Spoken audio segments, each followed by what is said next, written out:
हरे Krishna. Shrimad Bhagavatam canto 4 chapter 6। जब समस्त पुरोहित तथा यज्ञ सभा के सभी सदस्य और देवतागण शिवजी के सैनिकों द्वारा पराजित कर दिए गए और त्रिशूल तथा तलवार जैसे हथियारों से घायल कर दिए गए, तब वे डरते हुए ब्रह्मा जी के पास पहुँचे। उनको नमस्कार करने के पश्चात जो हुआ था उन्होंने विस्तार में उसके विषय में बोलना प्रारंभ किया। ब्रह्मा तथा विष्णु दोनों ही पहले से जान गए थे कि दक्ष के यज्ञ स्थल में ऐसी घटनाएं होंगी, अतः पहले से पूर्वानुमान हो जाने से वे उस यज्ञ में नहीं गए। जब ब्रह्मा ने देवताओं तथा यज्ञ में सम्मिलित होने वाले सदस्यों से सब कुछ सुन लिया तो उन्होंने उत्तर दिया, यदि तुम किसी महापुरुष की निंदा करके उसके चरण कमलों की अवमानना करते हो तो यज्ञ करके तुम कभी सुखी नहीं रह सकते। तुम्हें उस तरह से सुख की प्राप्ति नहीं हो सकती। तुम लोगों ने शिव को प्राप्य यज्ञ भाग ग्रहण करने से वंचित किया है, अतः तुम सभी उनके चरण कमलों के प्रति अपराधी हो। फिर भी यदि तुम बिना किसी हिचक से उनके पास जाओ और उनको आत्मसमर्पण करके उनके चरण कमलों में गिरो तो वे अत्यंत प्रसन्न होंगे। ब्रह्मा ने उन्हें यह भी बतलाया कि शिव जी इतने शक्तिमान हैं कि उनके कोप से समस्त लोक तथा इनके प्रमुख लोकपाल तुरंत ही विनष्ट हो सकते हैं। उन्होंने यह भी कहा कि विशेषकर हाल ही में अपनी प्रियतमा के निधन के कारण वे बहुत ही दुखी हैं और दक्ष के कटु वचनों से अत्यंत मर्माहत हैं। ऐसी स्थिति में ब्रह्मा ने उन्हें सुझाया कि उनके लिए कल्याणप्रद यह होगा कि वे तुरंत उनके पास जाकर उनसे क्षमा मांगे। ब्रह्मा ने कहा, ना तो वे स्वयं, ना इंद्र, ना यज्ञ स्थल में समवेत समस्त सदस्य ही अथवा सभी मुनिगण ही जान सकते हैं कि शिव कितने शक्तिमान हैं। ऐसी अवस्था में ऐसा कौन होगा जो उनके चरण कमलों पर पाप करने का दुस्साहस करेगा। इस प्रकार समस्त देवताओं, पितरों तथा जीवात्माओं के अधिपतियों को उपदेश देकर ब्रह्मा ने उन सबों को अपने साथ ले लिया और शिव के धाम पर्वतों में श्रेष्ठ कैलाश पर्वत के लिए प्रस्थान किया। कैलाश नामक धाम विभिन्न जड़ी बूटियों तथा वनस्पतियों से भरा हुआ है और वैदिक मंत्रों तथा योग अभ्यास द्वारा पवित्र हो गया है। इस प्रकार इस धाम के वासी जन्म से ही देवता है और समस्त योग शक्तियों से युक्त हैं। इनके अतिरिक्त यहाँ पर अन्य मनुष्य हैं जो किन्नर तथा गंधर्व कहलाते हैं और वे अपनी अपनी सुंदर स्त्रियों के संग रहते हैं जो अप्सराएं कहलाती हैं। कैलाश समस्त प्रकार से बहुमूल्य मणियों तथा खनिजों, धातुओं से युक्त पर्वतों से भरा हुआ है और सभी प्रकार के मूल्यवान वृक्षों तथा पौधों द्वारा घिरा हुआ है। पर्वतों की चोटियाँ तरह तरह की हिरणों से शोभायमान हैं। यहाँ अनेक झरने हैं और पर्वतों में अनेक गुफाएं हैं जिनमें योगियों की अत्यंत सुंदर पत्नियां रहती हैं। कैलाश पर्वत पर सदैव मोरे की मधुर ध्वनि तथा भौरों के गुंजार की ध्वनि गूंजती रहती है। कोयलें सदैव गूंजती रहती है और अन्य पक्षी परस्पर कलरव करते रहते हैं। वहाँ पर सीधी शाखाएं वाले ऊंचे ऊंचे वृक्ष हैं जो मधुर पक्षियों को बुलाते प्रतीत होते हैं और जब हाथियों के झुंड पर्वतों के पास से गुजरते हैं तो ऐसा प्रतीत होता है मानो कैलाश पर्वत उनके साथ साथ चल रहा है। जब झरनों के प्रतिध्वनि सुनाई पड़ती है तो ऐसा प्रतीत होता है मानो कैलाश पर्वत भी सुर से सुर मिला रहा हो। पूरा कैलाश पर्वत अनेक प्रकार के वृक्षों से सुशोभित है जिनमें से उल्लेखनीय नाम है मंदार, पारिजात, सरल, तमाल, ताल, कोविदार, आसन, अर्जुन, आम्रजाति, कदम्ब, फूली कदम्ब, नाग, पुनाग, चंपक, पाटल, अशोक, बकुल, कुंद तथा कुर्बक। सारा पर्वत ऐसे वृक्षों से सुसज्जित है जिनमें सुगंधित पुष्प निकलते हैं। वहाँ अन्य वृक्ष भी हैं जो पर्वत की शोभा बढ़ाते हैं, यथा सुनहरा कमल पुष्प, दारचीनी, मालती, कुब्ज, मल्लिका तथा माधवी। कैलाश पर्वत जिन अन्य वृक्षों से सुशोभित है वे हैं कट अर्थात कटहल, गुलर, बरगद, पाकड़, न्यग्रोध तथा हींग उत्पादक वृक्ष। उसके अतिरिक्त सुपारी, भोजपत्र, राजपूग, जामुन तथा इसी प्रकार के अन्य वृक्ष हैं। वहाँ आम, प्रियाल, मधुक, महुआ तथा इंदुक, च्यूर के वृक्ष हैं। इनके अतिरिक्त पतले बांस, कीचक तथा बांसों की अन्य किस्में कैलाश पर्वत को सुशोभित करने वाली हैं। वहाँ कई प्रकार के कमल पुष्प हैं, यथा कुमुद, उत्पल, छतपत्र। वहाँ का वन अलंकृत उद्यान सा प्रतीत होता है और छोटी छोटी झीलें विभिन्न प्रकार के पक्षियों से भरी पड़ी हैं, जो अत्यंत मीठे स्वर में चहचहाती हैं। साथ ही कई प्रकार के अन्य पशु भी पाए जाते हैं, यथा मृग, बंदर, सुअर, सिंह, रीछ, शाही, नीलगाय, जंगली गधे, लघु मृग, भैंसे इत्यादि, जो अपने जीवन का पूरा आनंद उठाते हैं। वहाँ पर तरह तरह के मृग पाए जाते हैं, यथा कर्णार्त्र, एकपद, आश्वस्य, वृक तथा कस्तूरी मृग। इन मृगों के अतिरिक्त विविध केले के वृक्ष हैं, जो छोटी छोटी झीलों के तटों को सुशोभित करते हैं। वहाँ पर अलकनंदा नामक एक छोटी सी झील है, जिससे सती स्नान किया करती थी। यह झील विशेष रूप से शुभ है। कैलाश पर्वत की विशेष शोभा देखकर सभी देवता वहाँ के ऐश्वर्य से अत्यधिक विस्तृत थे। इस प्रकार देवताओं ने सौगंधिक नामक वन में अकला नामक विचित्र सुंदर भाग को देखा। यह वन कमल पुष्पों की अधिकता के कारण सौगंधिक कहलाता है। सौगंधिक का अर्थ है सुगंध से पूर्ण। उन्होंने नंदा तथा अलकनंदा नामक 2 नदियाँ भी देखीं। ये दोनों नदियाँ भगवान गोविंद के चरण कमलों के रज से पवित्र हो चुकी हैं।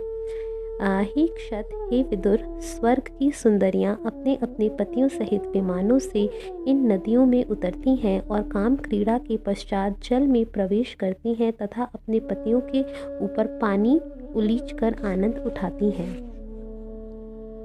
स्वर्ग लोक की सुंदरियाँ द्वारा जल में स्नान करने के पश्चात शरीर के कुमकुम के कारण यह जल पीला या सुगंधित हो जाता है। अतः वहाँ पर स्नान करने के लिए हाथी अपनी अपनी पत्नी हथनियों के साथ आते हैं और प्यासे न होने पर भी उस जल को पीते हैं। स्वर्ग के निवासियों के विमानों में मोती, सोना तथा अनेक बहुमूल्य रत्न जड़े रहते हैं। स्वर्ग के निवासियों की तुलना उन बादलों से की गई है, जो आकाश में रहकर बिजली की चमक से सुशोभित रहते हैं। हित्वा, यात्रा करते हुए देवता सौगंधित वन से होकर निकले, जो अनेक प्रकार के पुष्पों, फलों तथा कल्प वृक्षों से पूर्ण था। इस वन से जाते हुए उन्होंने यक्षेश्वर के प्रदेशों को भी देखा। उस नैसर्गिक वन में अनेक पक्षी थे, जिनकी गर्दन लाल रंग की थी और उनका कलरव भौरों के गुंजार से मिल रहा था। वहाँ के सरोवर शब्द करते हंसों के समूह तथा लंबे नाल वाले कमल पुष्पों से सुशोभित थे। ऐसा वातावरण जंगली हाथियों को विचलित कर रहा था, जो चंदन वृक्ष के जंगल के झुंडों में एकत्र हुए थे। बहती हुई वायु अप्सराओं के मनों को अधिकाधिक इंद्रिय भोग के लिए विचलित किए जा रही थी। उन्होंने यह भी देखा कि नहाने के घाट तथा उनकी सीढ़ियाँ वैदुर्यमणि से बनी थीं। जल कमल पुष्पों से भरा था। ऐसी झीलों के निकट से जाते हुए देवता उस स्थान पर पहुंच गए, जहां एक वट वृक्ष था। वह वट वृक्ष 800 मील ऊंचा तथा उसकी शाखाएं चारों ओर 600 मील तक फैली थी। उसकी मनोहर छाया से सतत शीतलता छाई थी, तो भी पक्षियों की गूंज सुनाई नहीं पड़ रही थी। देवताओं ने शिव को, जो योगियों को सिद्धि प्रदान करने एवं समस्त लोगों का उद्धार करने में सक्षम थे, उस वृक्ष के नीचे आसीन देखा। अनंत काल के सम्मान गंभीर शिवजी ऐसे प्रतीत हो रहे थे, मानो समस्त क्रोध का परित्याग कर चुके हों। वहाँ पर शिवजी कुबेर, गुहिकों के स्वामी तथा चारों कुमारों जैसे मुक्त आत्माओं से घिरे बैठे हुए थे। शिवजी अत्यंत गंभीर एवं शांत थे। देवताओं ने शिवजी को इंद्रिय, ज्ञान, सकाम कर्मों तथा सिद्धि मार्ग के स्वामी के रूप में स्थित देखा। वे समस्त जगत के भिन्न हैं और सबके लिए पूर्ण स्नेह रखने के कारण वे अत्यंत कल्याणकारी हैं। वे मृग चर्म पर आसीन थे और सभी प्रकार की तपस्या कर रहे थे। शरीर में राख लगाए रहने से वे संध्याकालीन बादल की भांति दिखाई पड़ रहे थे। उनकी जटाओं में अर्धचंद्र का चिन्ह था जो सांकेतिक प्रदर्शन था। वे तृण कुश के आसन पर बैठे थे और वहां पर उपस्थित सबों को, विशेष रूप से नारद मुनि को, परम सत्य के विषय में उपदेश दे रहे थे। उनका बायां पैर उनकी दाहिनी जांघ पर रखा था और उनका बायां हाथ बाईं जांघ पर रखा था। दाहिने हाथ में उन्होंने रुद्राक्ष की माला पकड़ रखी थी। यह आसन वीरासन कहलाता है। इस प्रकार के वे वीरासन में थे और उनकी उंगली तर्क मुद्रा में थी। समस्त मुनियों तथा इंद्र आदि देवताओं ने हाथ जोड़कर शिवजी को सादर प्रणाम किया। शिवजी के केसरिया वस्त्र धारण कर रखा था और समाधि में लीन थे, जिससे वे समस्त साधुओं के अग्रगणी प्रतीत हो रहे थे। शिवजी के चरण कमल देवताओं तथा असुरों द्वारा समान रूप से पूज्य थे। फिर भी अपने उच्च पद की परवाह न करके उन्होंने ज्यों ही देखा कि अन्य देवताओं में ब्रह्मा भी हैं, तो वे तुरंत खड़े हो गए और झुककर उनके चरण कमलों का स्पर्श करके उनका सत्कार किया, जिस प्रकार वामन देव ने कश्यप मुनि को सादर नमस्कार किया था। शिवजी के साथ जितने भी ऋषि तथा यथा नारद आदि बैठे हुए थे, उन्होंने भी ब्रह्मा को सादर नमस्कार किया। इस प्रकार पूजित होकर शिव से ब्रह्मा हंसते हुए कहने लगे। ब्रह्मा ने कहा, हे शिव, मैं जानता हूँ कि आप सारे भौतिक जगत के नियंता, दृश्य जगत के माता पिता और दृश्य जगत से भी परे परब्रह्म हैं। मैं आपको इसी रूप में जानता हूँ। हे भगवान, आप अपने व्यक्तिगत विस्तार के इस दृश्य जगत की सृष्टि, पालन तथा संहार उसी प्रकार करते हैं जिस प्रकार मकड़ी अपना जाला बनाए रखती है और फिर अंत कर देती है। हे भगवान, आपने दक्ष को माध्यम बनाकर यज्ञ प्रथा चलाई है, जिससे मनुष्य धार्मिक कृत्य तथा आर्थिक विकास का लाभ उठा सकता है। आपके ही नियामक विधानों से चारों वर्णों तथा आश्रमों को सम्मानित किया जाता है। अतः ब्राह्मण इस प्रथा का दृढ़तापूर्वक पालन करने का व्रत लेते हैं। मैं हे परम मंगलमय भगवान, आपने स्वर्गलोक, वैकुंठ लोक तथा निर्गुण ब्रह्मलोक को शुभ कर्म करने वालों का गंतव्य निर्दिष्ट किया है। इसी प्रकार जो दुराचारी उनके लिए अत्यंत घोर नरकों की सृष्टि की है, तो भी कभी कभी वे गंतव्य उलट जाते हैं। इसका कारण तय कर पाना अत्यंत कठिन है। हे भगवान, जिन भक्तों ने अपना जीवन आपके चरण कमलों पर अर्पित कर दिया है, वे प्रत्येक प्राणी में परमात्मा के रूप में आपकी उपस्थिति पाते हैं। फलतः वे प्राणी प्राणी में भेद नहीं करते। ऐसे लोग सभी प्राणियों को समान रूप से देखते हैं। वे पशुओं की तरह क्रोध के वशीभूत नहीं होते, क्योंकि पशु बिना भेद बुद्धि के कोई वस्तु नहीं देख सकते। जो लोग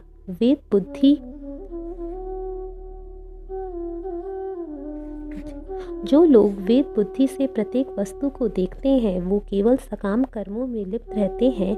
जो तुच्छ बुद्धि है, जो अन्यों के उत्कर्ष को देखकर दुखी होते हैं और उन्हें कटु तथा मर्म भेदी वचनों से पीड़ा पहुंचाते रहते हैं, तो वे पहले ही विधाता द्वारा मारे जा चुके हैं। अतः आप जैसे महान पुरुष द्वारा उनको फिर से मारने की कोई आवश्यकता नहीं रह जाती। हे भगवान, यदि कहीं भगवान की दुर्लभ माया से पहले से मोहग्रस्त भौतिकतावादी कभी कभी पाप करते हैं, तो साधु पुरुष दया करके इन पापों को गंभीरता से नहीं लेता। यह जानते हुए कि वे माया के वशीभूत होकर पाप कर्म करते हैं, वह उनका प्रतिघात करने में अपने शौर्य का प्रदर्शन नहीं करता। हे भगवान, आप परमात्मा की माया के मोहक प्रभाव से कभी मोहित नहीं होते। अतः आप सर्वज्ञ हैं और जो उसी माया के द्वारा मोहित एवं सकाम कर्मों में अत्यधिक लिप्त है, उन पर कृपालु हों और अनुकंपा करें।